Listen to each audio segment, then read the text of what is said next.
여긴 여긴 수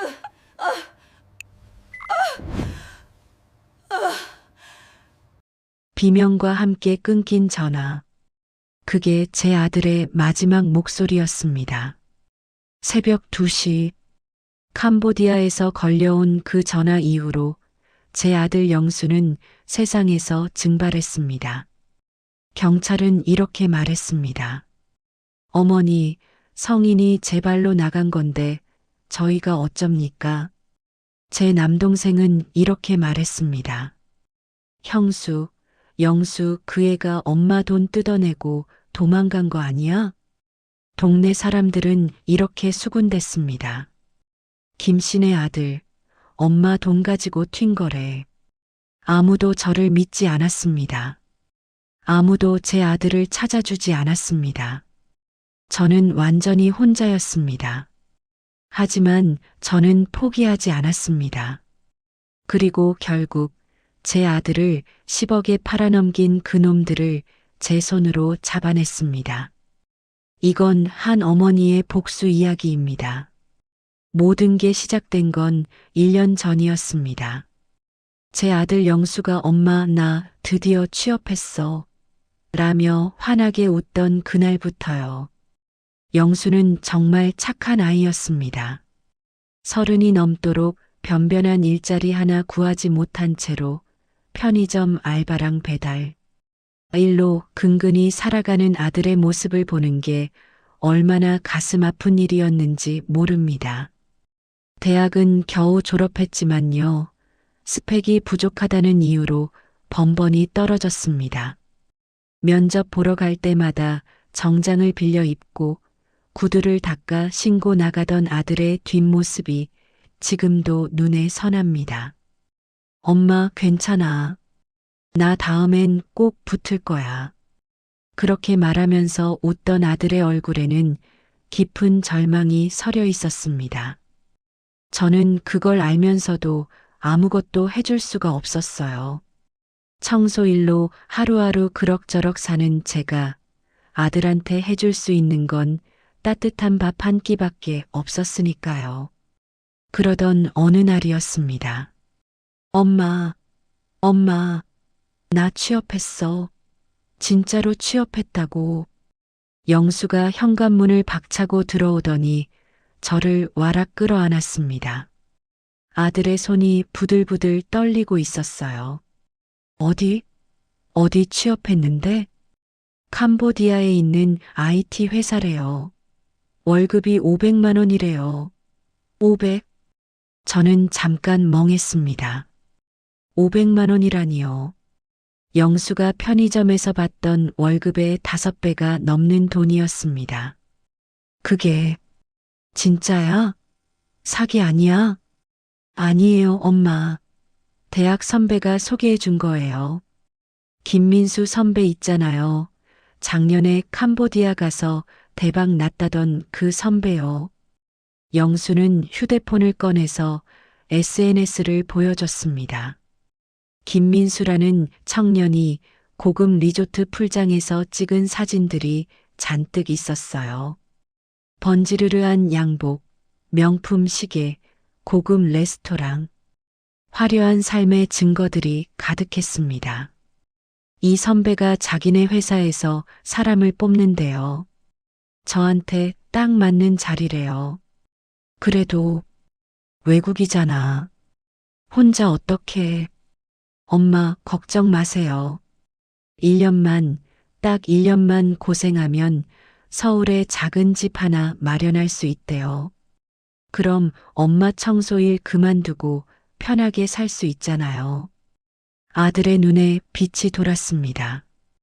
그 빛은 희망이었고 절박함이었고 제가 거절할 수 없는 간절함이었습니다. 며칠 뒤에 그 김민수 선배라는 자가 우리 집에 찾아왔습니다. 30대 초반으로 보이는 그 남자는 새까만 양복에 반들거리는 구두를 신고 있었습니다. 손목에는 비싼 시계가 차여 있었고 손에는 명품 가방이 들려 있었죠. 어머님, 처음 뵙겠습니다. 김성진이라고 합니다. 영수 선배고요. 지금은 푸놈펜에 있는 퍼시픽 테크라는 회사에서 팀장으로 일하고 있습니다. 그 사람은 공손하게 인사하면서 명함을 건넸습니다. 퍼시픽 테크 인사팀장 김성진이라고 적혀 있었어요. 제가 작년에 이 회사에 들어와서 정말 인생이 바뀌었습니다. 영수 같은 후배들한테도 이런 기회를 주고 싶어서요. 그런데 왜 월급이 그렇게 높은 거예요? 보통 해외 취업도 처음엔 제가 조심스럽게 물었더니 김성진은 환하게 웃었습니다. 캄보디아가 지금 IT 특구로 개발되고 있거든요. 한국 인력이 절실하게 필요한데 사람을 구하기가 어려워서 급여를 높게 책정한 겁니다. 어차피 1년 계약이고요. 회사에서 숙소도 제공하니까 돈 쓸 일도 없어요. 그 사람은 계속해서 장밋빛 미래를 그렸습니다. 영수가 1년만 일하면 최소 5천만 원은 모을 수 있다고, 그 돈이면 서울 외곽에 전세라도 얻을 수 있다고 했죠. 어머님, 걱정은 붙들어 매세요. 영수처럼 성실하고 똑똑한 애는 금방 승진합니다. 제가 보장하죠. 1년 후엔 월급이 700까지 올라갈 겁니다. 저는 그 말을 믿어버렸습니다. 아니, 믿고 싶었습니다. 제 아들이 더 이상 좁은 원룸에서 라면으로 끼니를 때우는 삶을 살지 않기를, 면접에서 떨어져서 밤새 술 마시면서 우는 일이 없기를 바랐으니까요. 엄마, 나갈게요. 꼭 성공해서 돌아올게요. 출국 전날 밤에 영수는 제 손을 꼭 잡았습니다. 미안해요, 엄마. 지금까지 아무것도 못 해드려서. 무슨 소리야? 엄마가 미안하지. 내가 편하게 공부할 환경을 못 만들어줘서. 이제 괜찮아요. 1년만 지나면 다 달라질 거예요. 저는 아들을 끌어안았습니다. 그리고 제 퇴직금 통장에서 300만 원을 꺼내서 아들 손에 쥐어줬습니다. 초기 정착금으로 쓰렴. 힘들면 바로 엄마한테 전화하고 알았지. 엄마, 가서 잘하고 자주 연락해. 알았지? 네, 엄마. 사랑해요. 그게 제가 제 아들을 제대로 본 마지막 순간이었습니다. 영수가 인천공항을 떠난 건 작년 11월 15일이었습니다.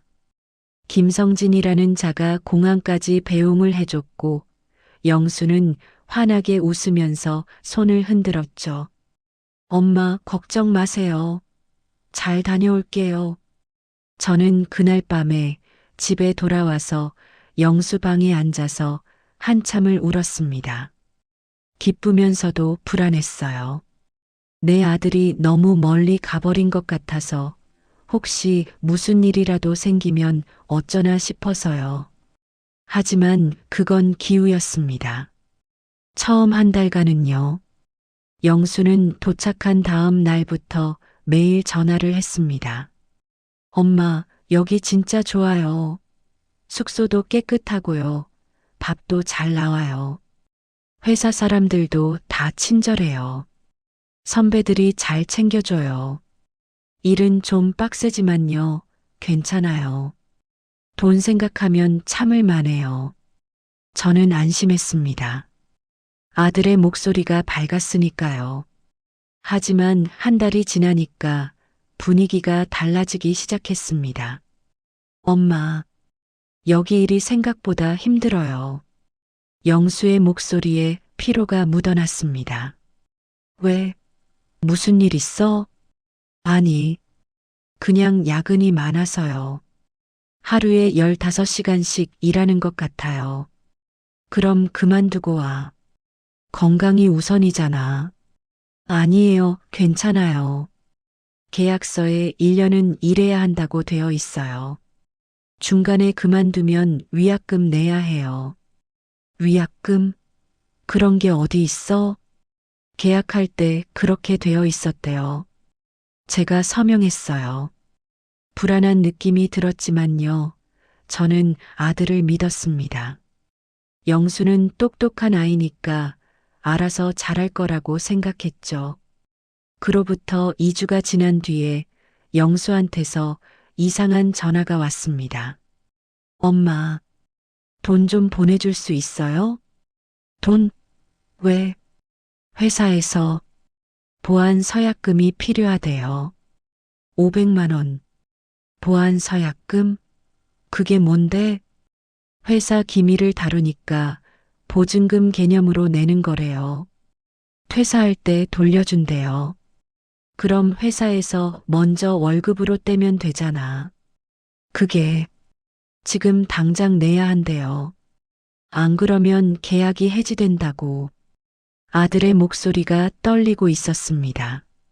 뭔가 이상했어요. 하지만 아들이 그렇게 간절하게 부탁하는데 제가 어떻게 거절할 수 있겠습니까? 저는 제 적금을 깨고요. 이웃한테 돈을 빌렸습니다. 그렇게 모은 500만 원을 아들이 알려준 계좌로 송금했습니다. 엄마 고마워요. 이 은혜 꼭 갚을게요. 그래, 힘내라. 조금만 참으면 돼. 하지만 그게 끝이 아니었습니다. 일주일이 지나니까 또 전화가 왔습니다. 엄마, 300만 원만 더. 뭐? 또? 미안해요, 엄마. 근데 진짜 급해요. 여기 생활비가 생각보다 많이 들어서. 생각해봐, 영수야. 뭔가 이상하잖아. 월급을 500씩 준다며? 그런데 왜 자꾸 돈을 달라는 거야? 엄마, 제발이요. 진짜 급해요. 안 그러면, 안 그러면. 아들의 목소리가 다급했습니다. 공포에 질린 것 같았어요. 영수야, 너 혹시 무슨 일 있는 거 아니야? 아, 아니에요. 괜찮아요. 그냥 돈 좀 보내주세요. 저는 뭔가 잘못됐다는 걸 직감했습니다. 하지만 무엇이 잘못된 건지 알 수가 없었어요. 결국 저는 또 돈을 빌려서 보냈습니다. 이번엔 사채까지 손을 댔죠. 이자가 얼마든 제 아들이 위험에 처했을지도 모른다는 생각에 정신이 하나도 없었습니다. 그리고 그날 밤 새벽 2시쯤이었을 겁니다. 영수에게서 전화가 왔어요. 엄마, 목소리가 떨리고 있었습니다. 울먹이는 것 같기도 했고요. 영수야, 무슨 일이야? 왜 이 시간에? 엄마, 나, 여기, 응? 뭐라고? 잘 안 들려. 여긴, 배경에 웅성거리는 소리가 들렸습니다.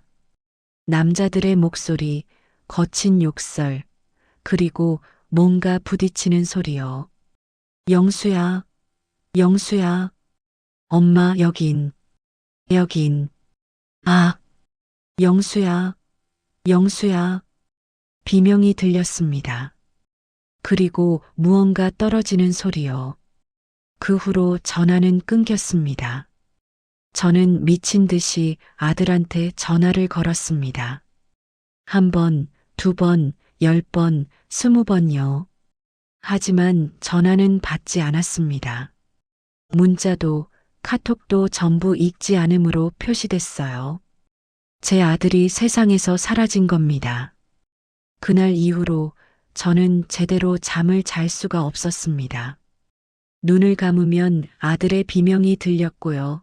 눈을 뜨면 아들이 어딘가에서 고통받고 있을 거라는 생각에 가슴이 찢어졌습니다. 저는 다음 날 아침에 떨리는 손으로 경찰서 문을 열었습니다. 제 아들이 실종됐어요. 캄보디아에서요. 민원실 경찰은 귀찮다는 듯이 서류를 내밀었습니다. 실종 신고서 작성하세요. 언제부터 연락이 안 됐죠? 어젯밤이요. 근데 전화할 때 비명을 지르고 끊겼어요. 뭔가 이상해요. 어제? 경찰은 한숨을 쉬었습니다. 어머니, 성인이 하루 연락 안 된다고 실종 신고는 좀. 휴대폰 배터리 나갔을 수도 있고 바빠서 못 받았을 수도 있잖아요. 아니에요. 제 아들이 비명을 질렀다니까요.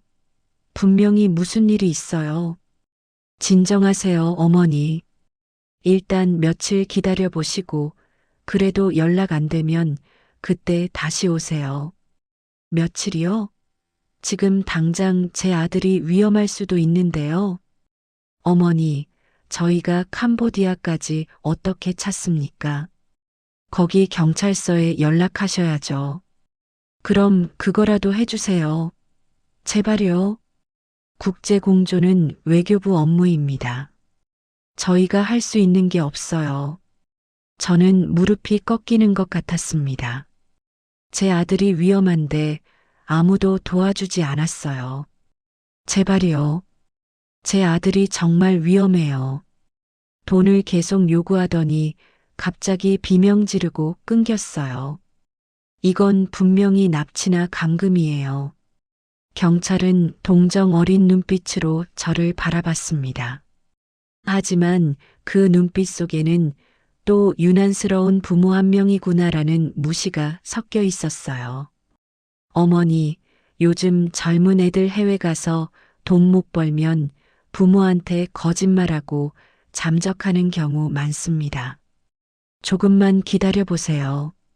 제 아들은 그런 애가 아니에요. 저는 소리를 질렀습니다. 하지만 경찰서 안의 사람들은 저를 쳐다보기만 할 뿐이었습니다. 아무도 움직이지 않았어요. 저는 그날 완전히 혼자라는 걸 깨달았습니다. 집에 돌아와서 남동생한테 전화했습니다. 오빠, 영수가 실종됐어. 캄보디아에서. 뭐? 실종? 그게 무슨 소리야? 전화하다가 비명 지르고 끊겼어. 분명히 무슨 일이 있어. 남동생은 잠시 침묵하더니 한숨을 쉬었습니다. 형수, 솔직히 말할게. 영수 그 애, 돈 문제 있는 거 아니야? 무슨 소리야? 형수가 500만 원 보냈다며? 그 다음에 또 300만 원? 이상하잖아. 월급 500씩 받는다며? 그건 내 생각엔 영수가 도박이나 사기 같은 거에 걸린 것 같아. 돈 빌려달라고 도망간 거지. 아니야. 내 아들은 그런 애가 아니야. 형수, 정신 차려. 요즘 젊은 애들 다 그래. 해외 가서 꿈 줬다가 망하면 부모한테 손 벌리고 튀는 거야. 내 아들을 그렇게 말하지 마. 저는 전화를 끊어버렸습니다. 다음 날 동네 슈퍼에 갔더니 사장님이 수군거리는 소리가 들렸습니다. 김씨네 아들 캄보디아 가더니 잠적했다면서? 에이, 무슨 잠적. 엄마 돈 뜯어내고 도망간 거지. 요즘 젊은 애들 다 그렇더라고. 효자인 척 하다가 돈만 챙겨서 튀는 거. 쯧쯧, 불쌍한 것. 혼자 사는데. 저는 그 소리를 듣고 그 자리에 얼어붙었습니다. 세상 모두가 저와 제 아들을 버렸습니다. 경찰도, 가족도, 이웃도. 저는 완전히 혼자였습니다. 밤마다 저는 아들의 SNS를, 그 김성진이라는 자의 SNS를 뒤졌습니다. 하지만 김성진의 계정은 이미 삭제된 후였어요. 전화번호도 바뀌었고 명함에 적힌 회사 주소로 찾아가 봤지만 그런 회사는 존재하지 않았습니다. 저는 사기를 당한 겁니다. 아니, 제 아들을 팔아넘긴 겁니다. 그 깨달음이 왔을 때 저는 바닥에 주저앉아 울었습니다. 영수야, 미안해. 엄마가 바보였어. 엄마가 널 지옥으로 보냈어. 하지만 울고만 있을 수는 없었습니다. 제 아들을 찾아야 했으니까요. 저는 매일 밤 인터넷을 뒤졌습니다. 캄보디아 취업 사기, 해외 취업 인신매매, 푸놈펜 범죄, 온갖 키워드로 검색했어요. 그리고 끔찍한 진실을 알게 됐습니다. 최근 몇 년간 수백 명의 한국 청년들이 해외 고액 취업이라는 미끼에 속아 캄보디아, 미얀마, 라오스 등지로 끌려가 감금당하고 있다는 것이었습니다. 그들은 리조트나 IT 회사로 위장된 불법 전화사기 조직의 시설에 갇혀 하루 18시간씩 한국인을 상대로 보이스피싱 전화를 돌려야 한다는 것이었죠. 여권은 빼앗기고 폭행과 협박에 시달리며 탈출을 시도하면 목숨을 잃는다는 증언들이 쏟아졌습니다. 제 손이 부들부들 떨렸습니다. 내 아들이 지금 거기에. 저는 더 깊이 파고들었습니다. 그리고 영수의 SNS 마지막 게시물에서 하나의 댓글을 발견했습니다. 혹시 당신도 퍼시픽 테크로 갔나요? 제 오빠도 거기 간 뒤로 연락이 끊겼습니다. 낯선 아이디의 댓글이었습니다. 닉네임은 민수 엄마. 저는 떨리는 손으로 그 계정에 메시지를 보냈습니다. 제 아들도 퍼시픽 테크로 갔습니다. 3개월째 연락이 안 돼요. 혹시 만나서 이야기 좀 나눌 수 있을까요? 답장은 10분 후에 왔습니다. 네, 꼭 만나요. 저도 제 오빠 찾고 있어요. 우리는 다음 날 서울의 한 카페에서 만났습니다. 40대 초반의 여성이었습니다. 이름은 김은희. 처음 뵙겠습니다. 저는 김순자라고 합니다. 안녕하세요. 저는 김은희예요. 우리는 서로의 손을 꼭 잡았습니다. 같은 고통을 겪고 있는 사람끼리만 나눌 수 있는 묵직한 연대감이 흘렀습니다. 언제부터 연락이 안 되세요? 3개월 전이요. 마지막 통화에서 비명 지르고 끊겼어요. 은희 씨의 얼굴이 일그러졌습니다. 저희 오빠도 그랬어요.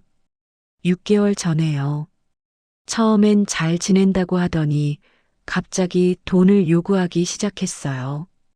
그러다 어느 날 전화하다가 비명 지르고 끊겼어요. 경찰은요? 갔죠. 근데 아무것도 안 해줘요. 성인이 제 발로 나간 거라고 기다려보라고만 하더라고요. 저도요. 우리는 서로를 바라보며 울었습니다. 그런데 혹시 김성진이라는 사람 아세요? 제가 묻자 은희 씨의 눈이 커졌습니다. 알죠? 그 자식이 저희 오빠도 꼬셨어요. 그럼 이건 조직적인 거예요. 퍼시픽 테크라는 회사도 가짜고 김성진도 가명이에요. 저도 찾아봤는데 그자는 이미 이름을 바꾸고 다른 사람들을 또 꼬시고 있을 거예요. 우리는 서로가 가진 정보를 모았습니다. 김성진이라는 자의 사진, 전화번호, SNS 계정, 그리고 송금했던 계좌번호까지, 그리고 하나의 공통점을 찾아냈습니다.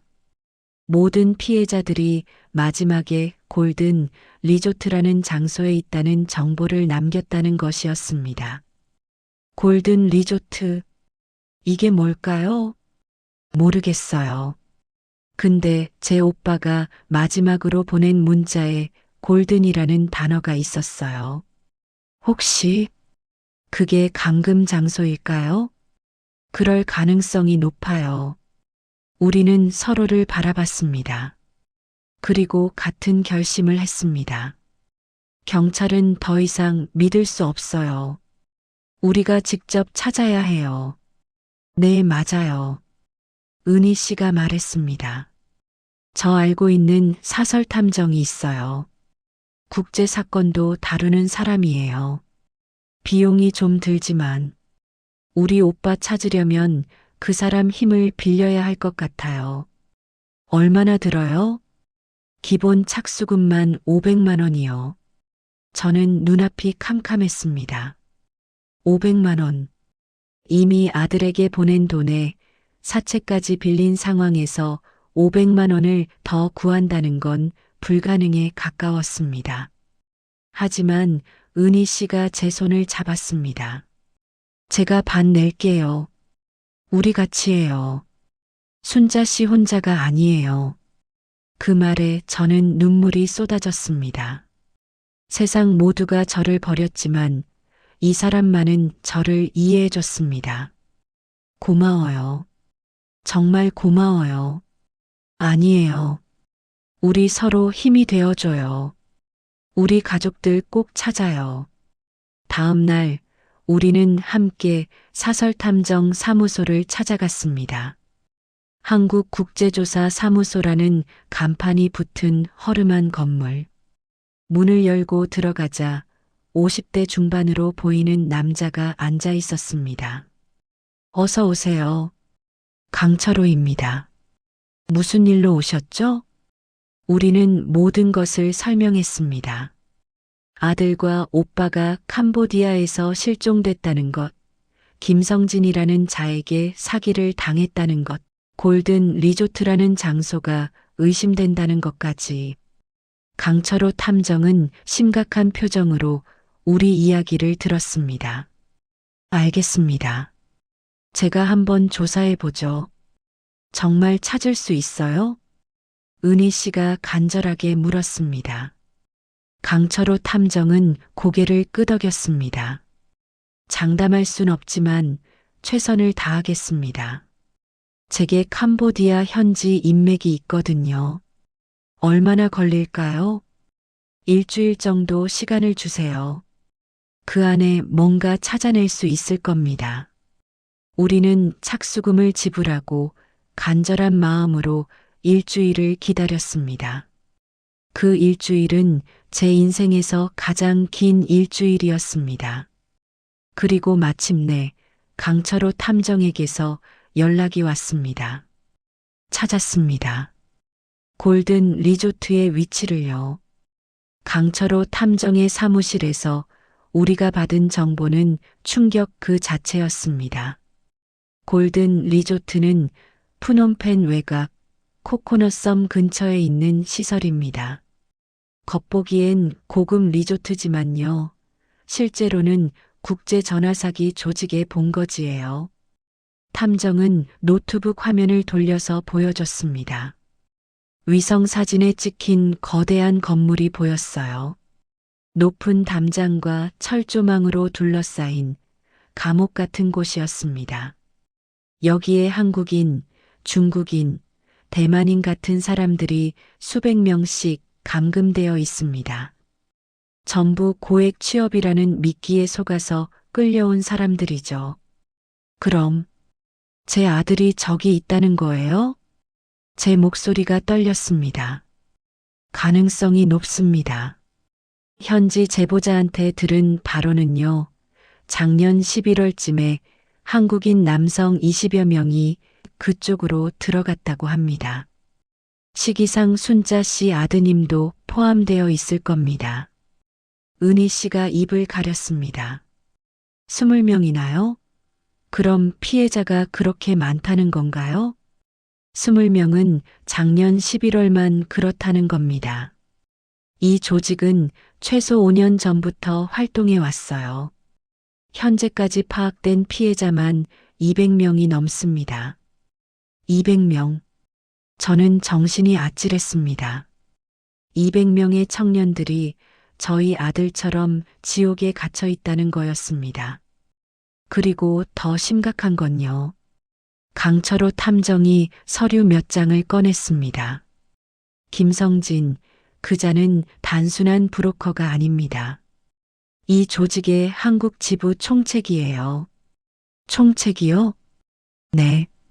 한국에서 피해자를 모집하고 캄보디아로 보낸 다음에 가족들한테 추가 금품을 뜯어내는 역할을 합니다. 그리고요.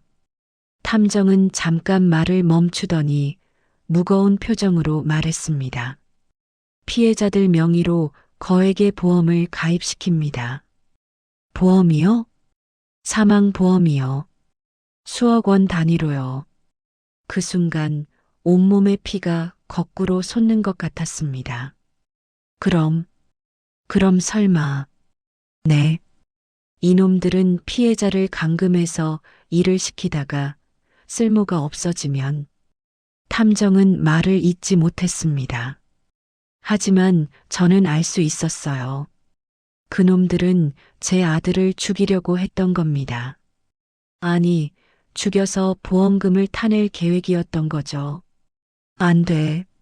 안 돼. 저는 자리에서 일어나서 비틀거렸습니다. 은희 씨가 저를 부축했어요. 순자 씨, 진정해요. 아직 시간이 있어요. 시간이 어딨어요. 지금 당장 우리 아들이 죽을 수도 있다고요. 저는 소리를 질렀습니다. 탐정이 저를 진정시켰습니다. 김순자 씨, 저도 압니다. 지금 급한 거.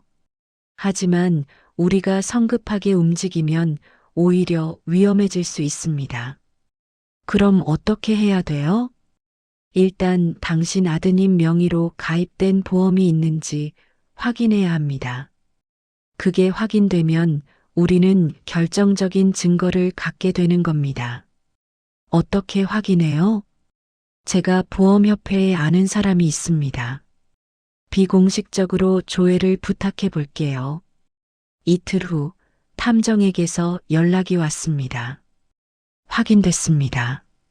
당신 아드님 명의로 세계 보험사에 총 10억 원의 사망보험이 가입되어 있습니다. 10억?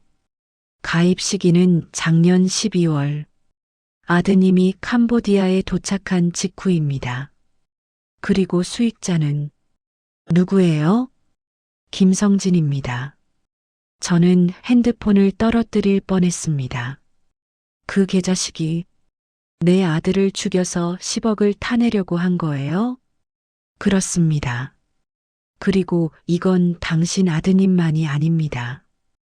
은희 씨의 오빠님 명의로도 똑같이 10억 원의 보험이 가입되어 있어요. 수익자는 동일하게 김성진. 은희 씨가 비명을 질렀습니다. 이 미친 자식들. 우리는 탐정 사무소에서 한참을 울었습니다. 분노와 공포와 절망이 뒤섞인 울음이었습니다. 하지만 강철호 탐정은 냉정했습니다. 이제 우리에겐 증거가 있습니다. 피해자 명의의 불법 보험 가입. 이건 명백한 보험 사기이자 살인 예비 음모입니다. 그럼 이제 경찰에 가면 되는 거예요? 아직 부족합니다. 보험 가입 증거만으로는 김성진을 체포할 순 있지만 배후 조직까지 잡을 순 없어요. 배후 조직이요? 네. 캄보디아 현지에 진짜 보스가 있습니다. 김성진은 그저 한국에서 사람을 모집하는 말단일 뿐이에요. 탐정은 또 다른 서류를 꺼냈습니다. 골든 리조트의 실소유주는 박민철이라는 한국계 사업가입니다. 50대, 20년 전에 캄보디아로 건너가 사업을 시작했죠. 겉으로는 리조트 사업가지만 실제로는 국제범죄 조직의 보스예요. 사진 속의 박민철은 번들거리는 얼굴에 뚱뚱한 체구의 남자였습니다. 시가를 물고 있는 모습이 전형적인 악당 같았어요. 이자가 진짜 보스입니다. 김성진은 이자의 지시를 받아 한국에서 사람을 모집하고 돈을 뜯어내는 일을 하는 거죠. 그럼 이자까지 잡아야 한다는 거예요? 그렇습니다. 김성진만 잡으면 박민철은 다른 브로커를 동원해서 계속 범죄를 저지를 겁니다. 우리는 이 조직을 뿌리째 뽑아야 합니다. 어떻게요? 강철호 탐정은 잠시 생각하더니 말했습니다. 경찰의 협조가 필요합니다. 정식 수사를 시작해야 해요. 경찰은 저희를 믿지 않았어요. 이번엔 다릅니다. 우리에겐 증거가 있으니까요. 다음 날 우리는 서울지방경찰청 국제범죄수사대를 찾아갔습니다. 제 아들이 캄보디아에서 인신매매 조직에 팔렸습니다. 그리고 그 조직이 제 아들 명의로 10억 원의 사망보험을 가입했어요. 민원실 경찰은 처음엔 또 의심하는 눈빛이었습니다. 하지만 강철호 탐정이 준비한 서류들을 보자 얼굴색이 변했습니다. 잠시만 기다리세요. 그는 급히 어딘가로 전화를 걸었고 10분 후 한 형사가 내려왔습니다. 저는 국제범죄수사대 박성수 형사입니다. 이쪽으로 오시죠. 우리는 수사실로 안내됐습니다. 박성수 형사는 40대 후반으로 보이는 날카로운 인상의 남자였습니다. 사실 저희도 이 조직을 2년 전부터 추적하고 있었습니다. 네. 골든 리조트, 그리고 박민철. 이 조직은 동남아 전역에서 수천 명을 감금하고 전화 사기를 시키는 국제범죄 조직입니다. 하지만 캄보디아 정부와 유착 관계가 있어서 현지 경찰이 움직이지 않았어요. 그럼 왜 지금까지 손을 안 쓴 거예요? 제가 따져 묻자 박성수 형사는 한숨을 쉬었습니다. 결정적인 증거가 없었습니다. 피해자 가족들이 신고를 해도 대부분 성인이 자발적으로 나간 것으로 처리됐죠. 하지만 그는 탐정이 준비한 보험 가입 증명서를 들었습니다.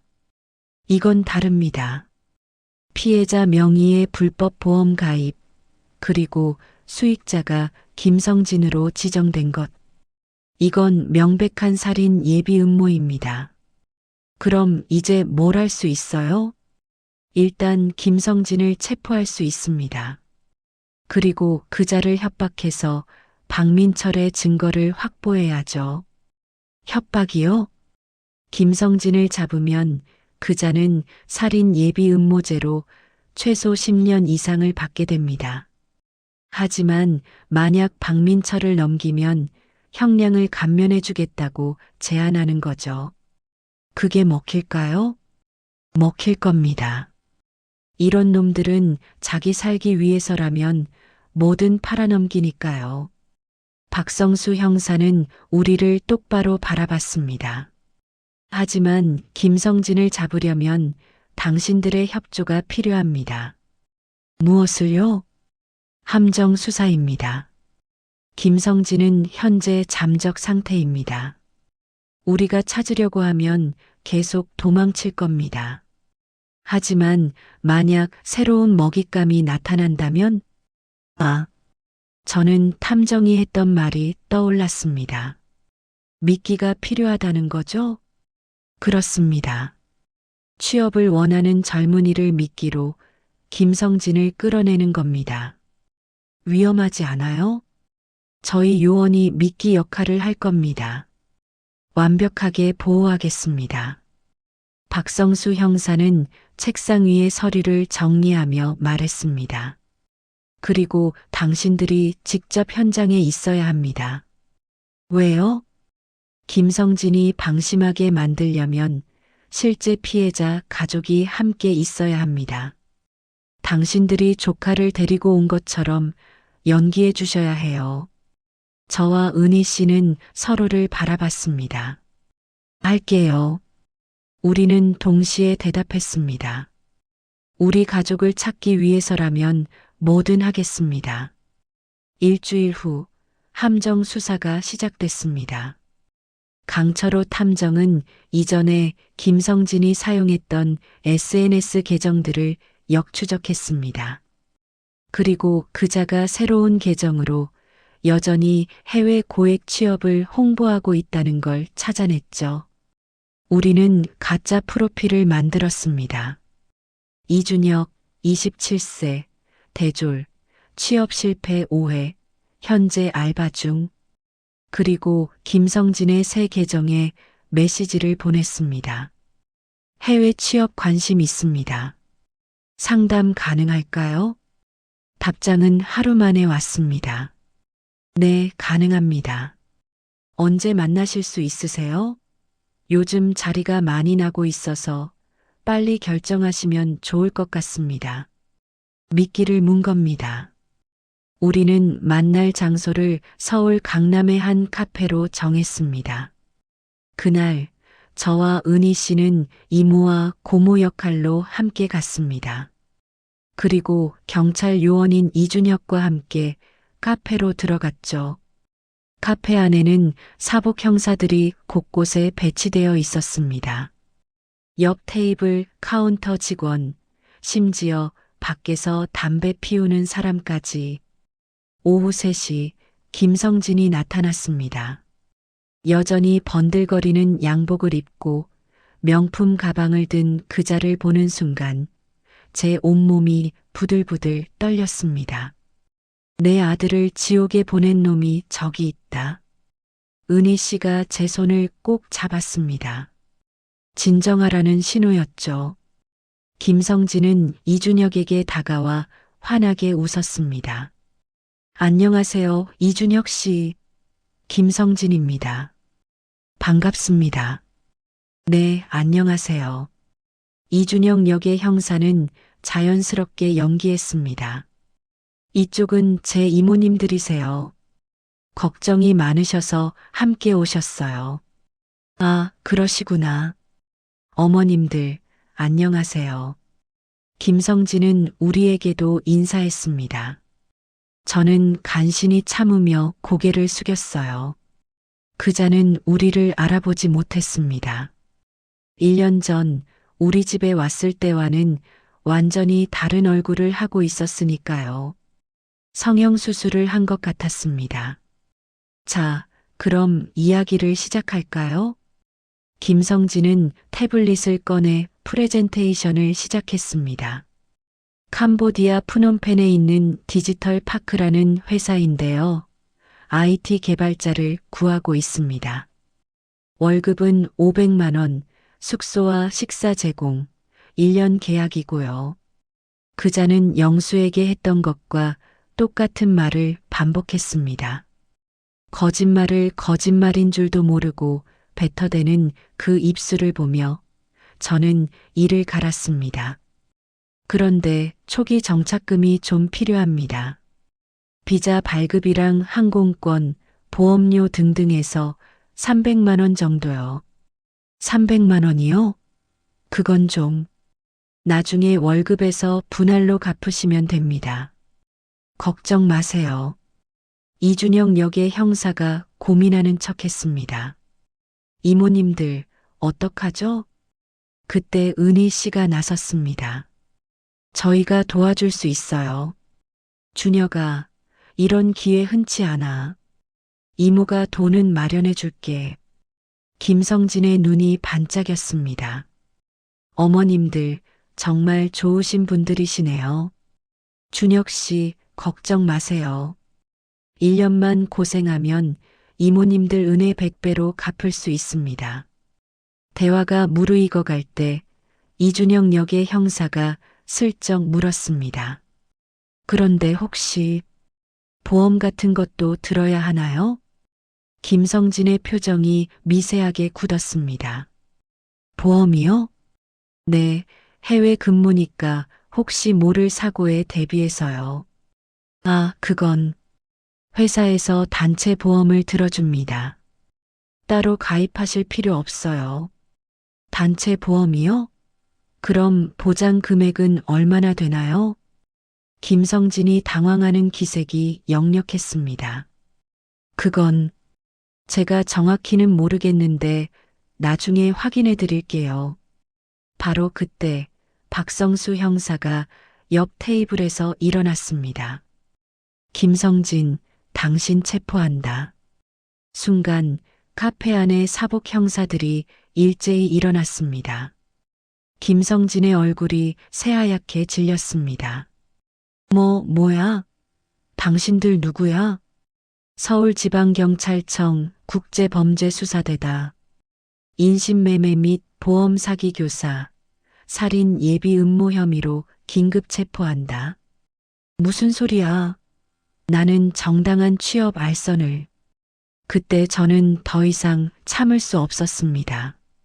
자리에서 벌떡 일어나 김성진의 면전에 물을 뿌렸습니다. 닥쳐. 이 살인마 자식아. 뭐야 이 할망구가. 내 아들 어디 있어? 김성진은 그제야 저를 알아봤습니다. 당신, 영수 어머니? 그래, 나야. 너 내 아들 어디 팔아넘긴 거야? 미친. 이게 무슨. 김성진이 도망치려 했지만 형사들이 그의 팔을 꺾었습니다. 꼼짝 마. 저항하면 공무집행 방해죄가 추가된다. 수갑이 채워졌습니다. 김성진은 발버둥 쳤습니다. 나라고. 나는 아무것도 안 했어. 나는 그냥 일자리 소개해 준 것뿐이야. 그래. 그럼 이건 뭐지? 박성수 형사가 서류를 꺼냈습니다. 박영수, 김민수 외 43명 명의로 가입된 사망보험. 총 금액 430억 원. 전부 수익자가 당신이야. 그건. 당신은 이 사람들을 캄보디아로 보낸 뒤 명의를 도용해서 거액의 보험을 가입했어. 그리고 그들이 죽기를 기다렸지. 아니, 죽게 만들 계획이었어. 아니야. 그건 오해야. 나는. 닥쳐. 은희 씨가 소리쳤습니다. 내 오빠도 내가 보낸 곳에서 지금 죽어가고 있어. 이 악마 같은 자식아. 주변 카페 손님들이 수군거렸습니다.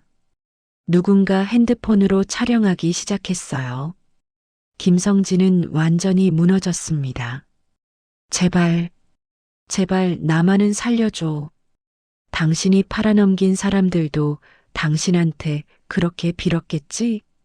박성수 형사는 냉정하게 말했습니다. 가자. 조사받으러. 김성진은 형사들에게 끌려가며 계속 소리쳤습니다. 나는 시키는 대로 한 것뿐이야. 진짜 보스는 따로 있어. 박민철이라고. 그 자식이 다 시킨 거야. 박성수 형사가 걸음을 멈췄습니다. 박민철? 그래.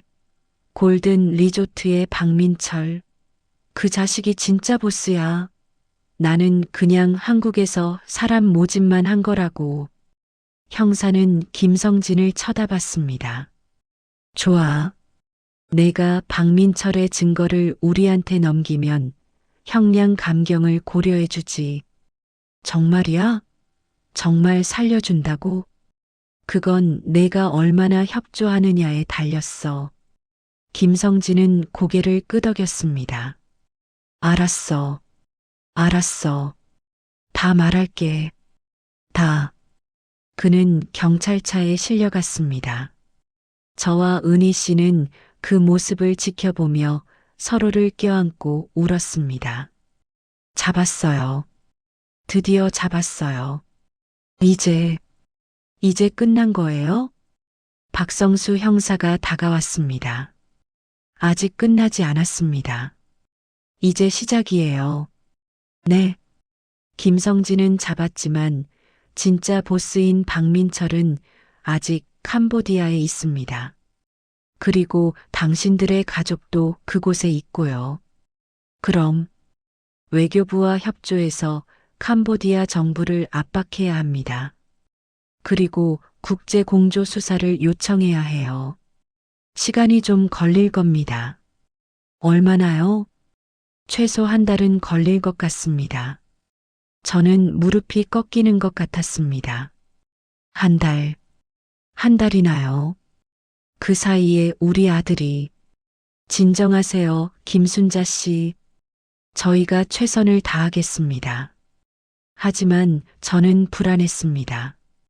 그리고 그 불안은 현실이 됐습니다.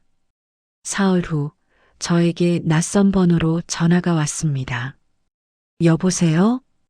김순자 씨? 낯선 남자의 목소리였습니다. 나이든 목소리, 그리고 차갑고 냉정한 어조.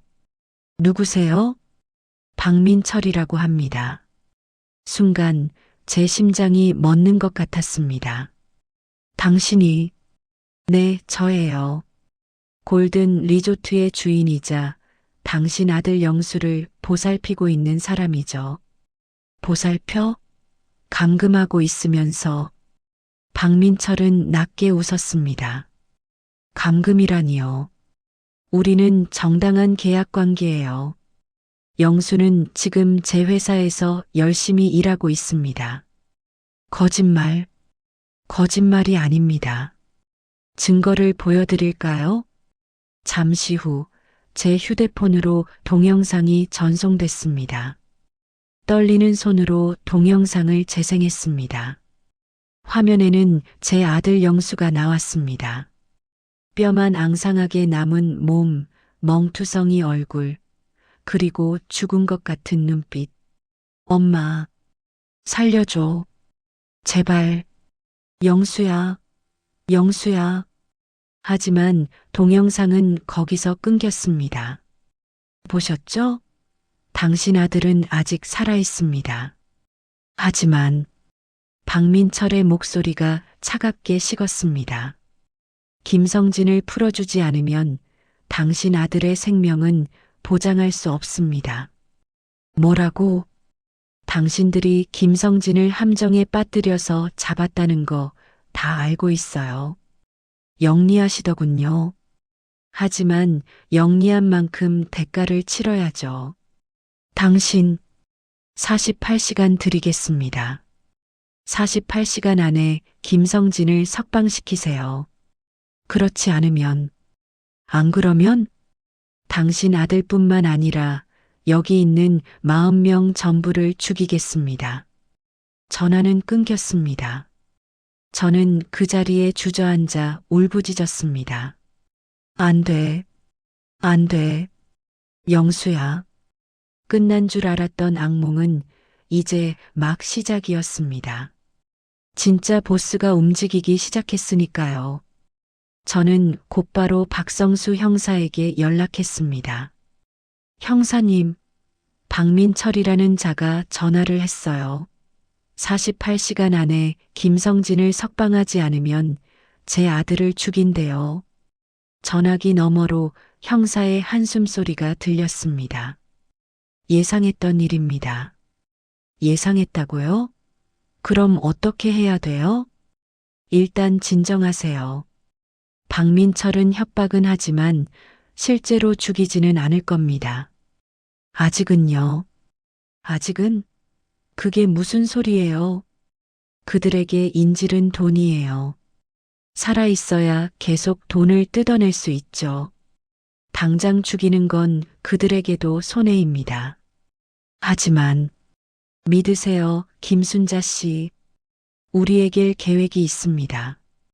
다음 날 저와 은희 씨는 다시 박성수 형사의 사무실로 갔습니다.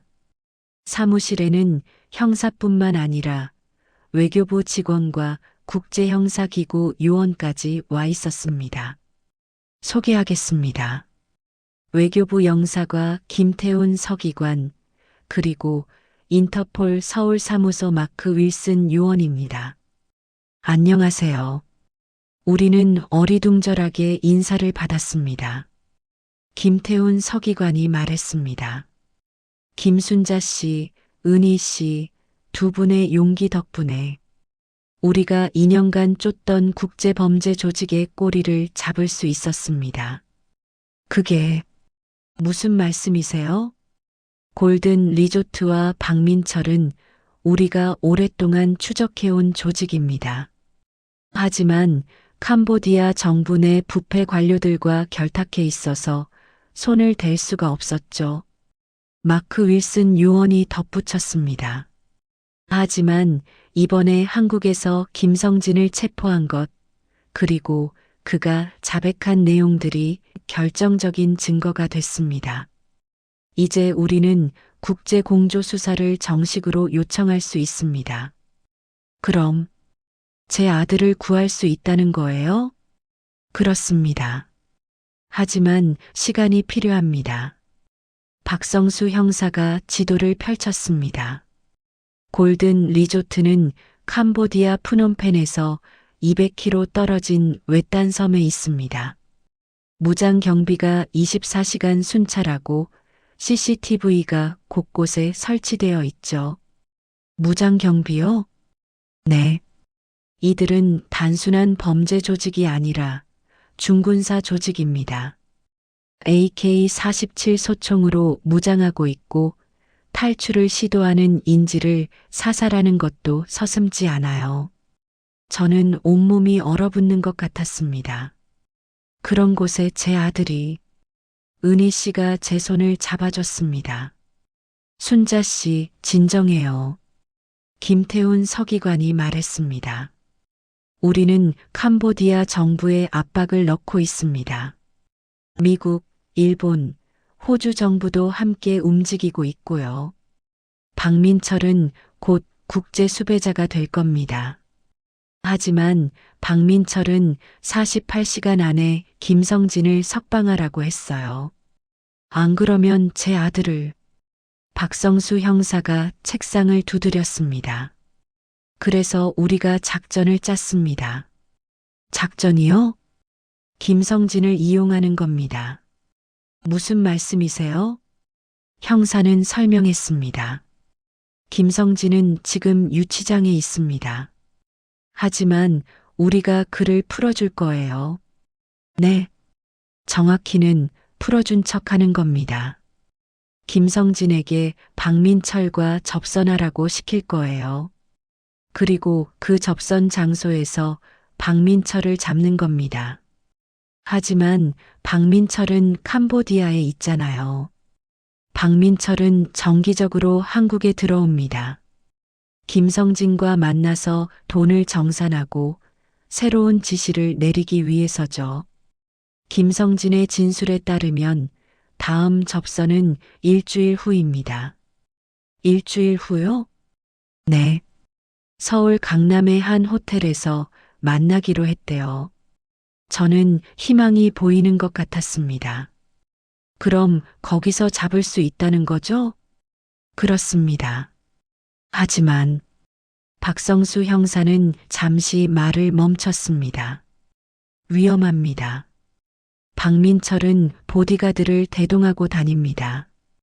그리고 만약 작전이 틀어지면 골든 리조트에 있는 인질들이 위험해질 수 있어요. 그럼 어떻게 해야 하죠? 동시에 진행해야 합니다. 우리가 한국에서 박민철을 체포하는 동시에 캄보디아 특수부대가 골든 리조트를 습격하는 겁니다. 마크 윌슨 요원이 덧붙였습니다. 인터폴과 캄보디아 정부가 협조하기로 했습니다. 박민철 체포 신호가 떨어지면 캄보디아 특수부대가 즉시 골든 리조트로 진입합니다.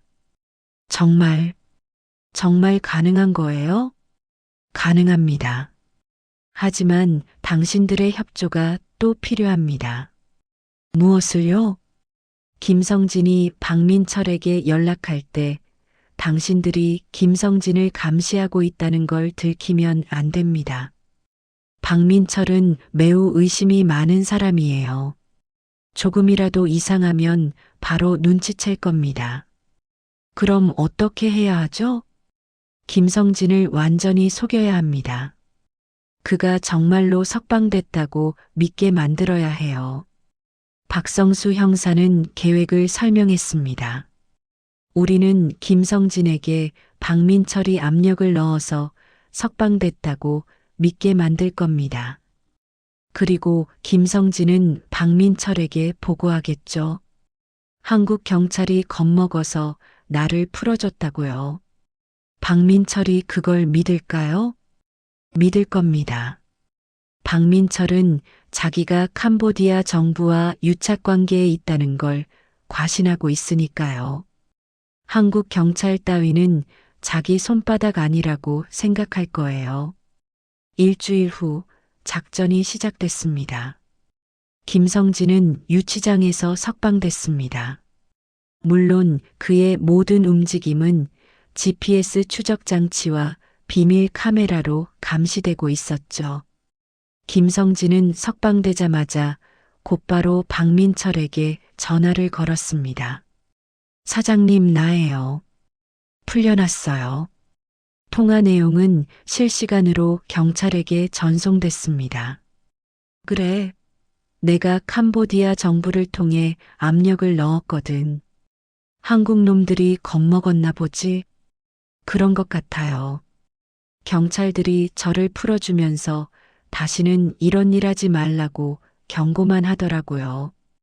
즉, 한국 경찰 수준이 그 정도야. 좋아. 일주일 후에 서울에서 만나자. 그동안 돈 정산 좀 해야겠어. 네, 사장님. 전화가 끊겼습니다. 박성수 형사가 고개를 끄덕였습니다. 좋아. 박민철이 미끼를 물었습니다. 일주일 후 그날이 왔습니다. 저와 은희 씨는 경찰 차량 안에서 대기하고 있었습니다. 호텔에서 500m 떨어진 곳이었죠. 긴장하지 마세요. 우리 요원들이 호텔 전체를 포위하고 있습니다. 박성수 형사가 무전기를 들고 말했습니다. 오후 3시 김성진이 호텔에 도착했습니다. 그리고 10분 후 검은색 SUV 세대가 호텔 앞에 멈췄습니다. 타깃 확인. 박민철이 나타났습니다. SUV에서 내린 사람은 사진에서 봤던 그 뚱뚱한 남자 박민철이었습니다. 그는 보디가드 4명을 대동하고 있었어요. 전 요원 대기. 타깃이 호텔 내부로 진입할 때까지 기다려. 박민철 일행은 호텔 로비를 지나 엘리베이터를 탔습니다. 15층 스위트룸으로 향했죠. 김성진은 이미 그 방에서 대기하고 있었습니다. 사장님 오셨습니까? 그래, 고생했어. 박민철은 소파에 앉으며 시가를 꺼냈습니다. 경찰서에서 고생 좀 했겠네. 괜찮습니다. 사장님이 구해주실 줄 믿었으니까요. 그래, 나를 믿어야지. 내가 없으면 너 같은 놈은 감옥에서 썩는 거야. 박민철은 트렁크를 열었습니다. 안에는 현금 다발이 가득했어요. 이번 달 정산이다. 5억. 감사합니다, 사장님. 그런데 말이야. 박민철은 시가 연기를 내뿜으며 김성진을 쳐다봤습니다.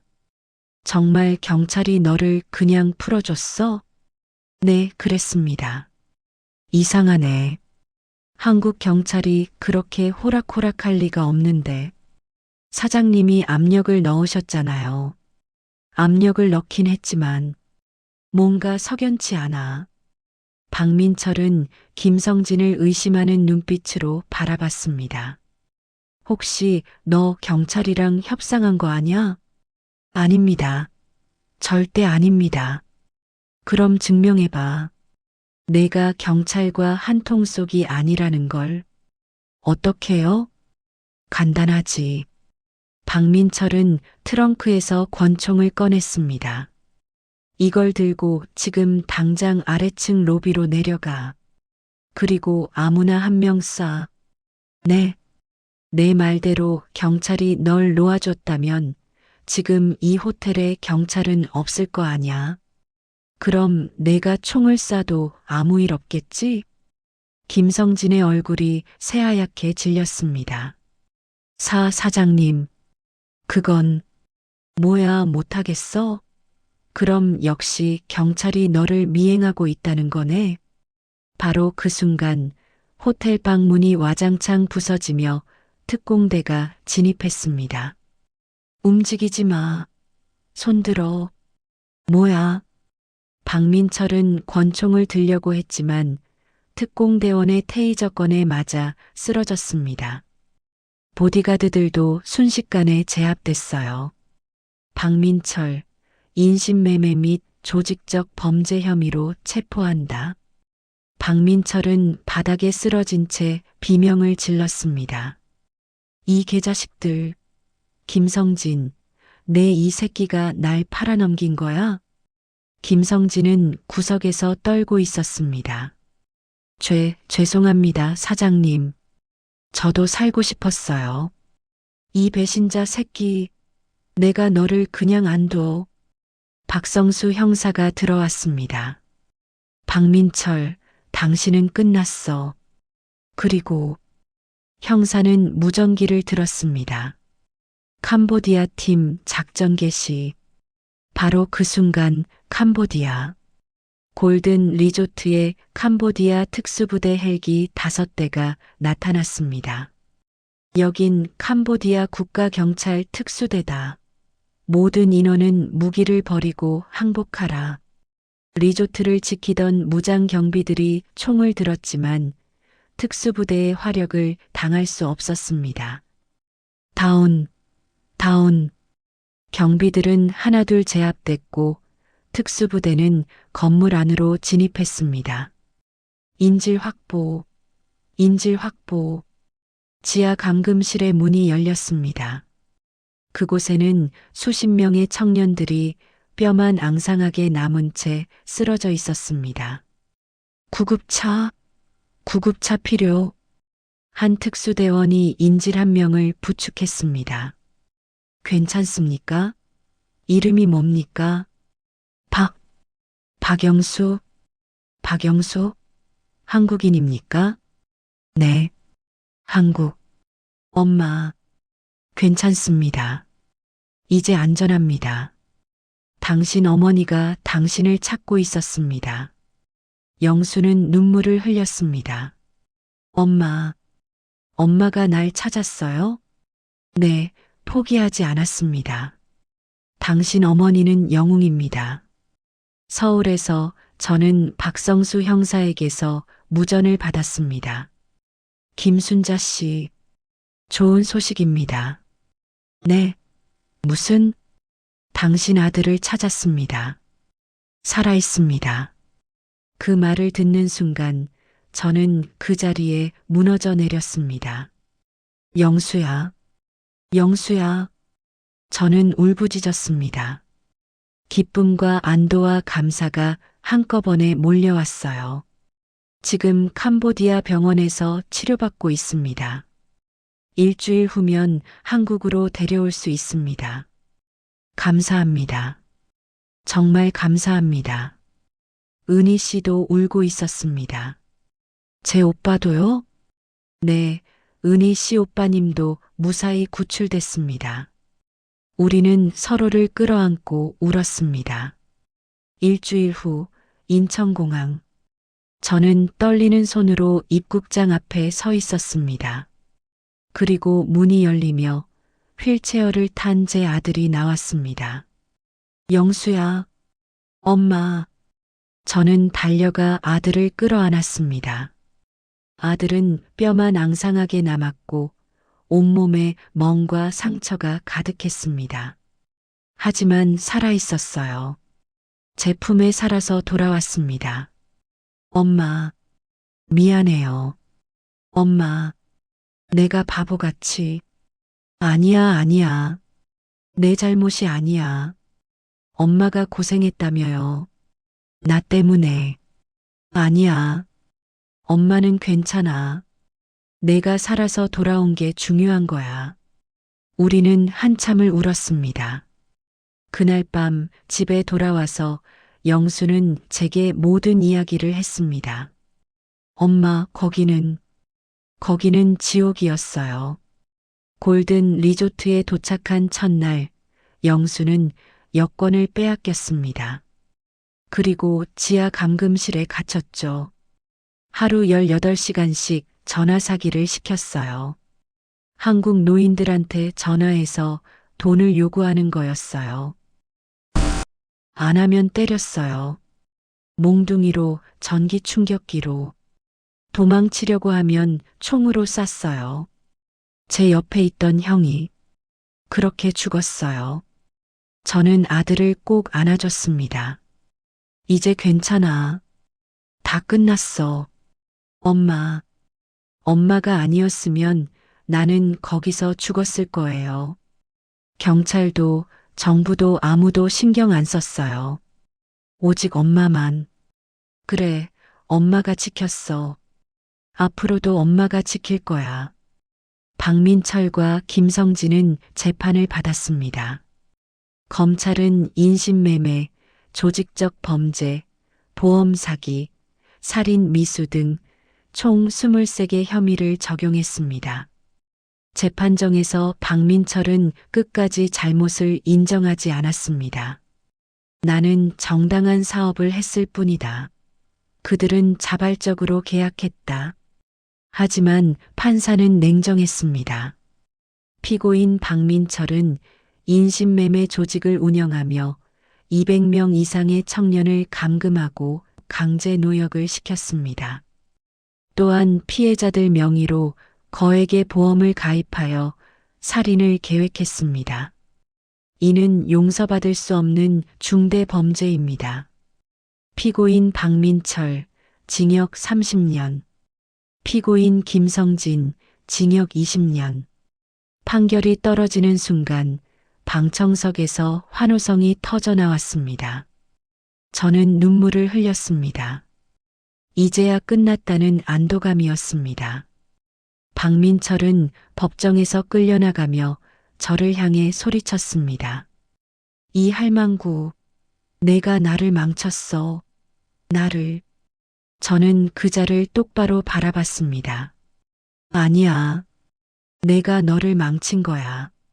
내가 저지른 죄의 대가를 받는 거야. 박민철은 더 이상 아무 말도 하지 못했습니다. 재판이 끝난 후 영수가 제게 말했습니다. 엄마, 나 다시 시작하고 싶어요. 응? 대학원에 진학하고 싶어요. 제대로 공부하고 떳떳하게 살고 싶어요. 저는 아들의 손을 잡았습니다. 그래, 엄마가 도와줄게. 이번엔 제대로 하자. 고마워요, 엄마. 그리고 사랑해요. 나도 사랑해, 영수야. 그로부터 1년 후, 영수는 대학원에 합격했고 심리 상담을 받으며 천천히 회복하고 있습니다. 저는 해외 취업 사기 피해자 가족 모임의 대표가 됐습니다. 은희 씨와 함께요. 우리는 국회에서 증언했고 해외 취업 사기 방지법이 제정되는데 기여했습니다. 그리고 무엇보다 우리는 살아남았습니다. 제 아들이 살아서 제 곁에 있습니다. 그것만으로 충분합니다. 어떤 악마도 어떤 절망도 어머니의 사랑을 이길 수는 없습니다. 저는 그것을 증명했습니다. 오늘 이야기는 어떠셨나요? 여러분의 자녀가 이런 위험에 처한다면 어디까지 싸우시겠어요? 댓글로 여러분의 생각을 들려주세요. 그리고 오늘도 인생 티타임과 함께 따뜻한 하루 보내시길 바랍니다. 구독과 좋아요, 알림 설정도 잊지 말아주세요. 오늘도 행복한 하루 되세요.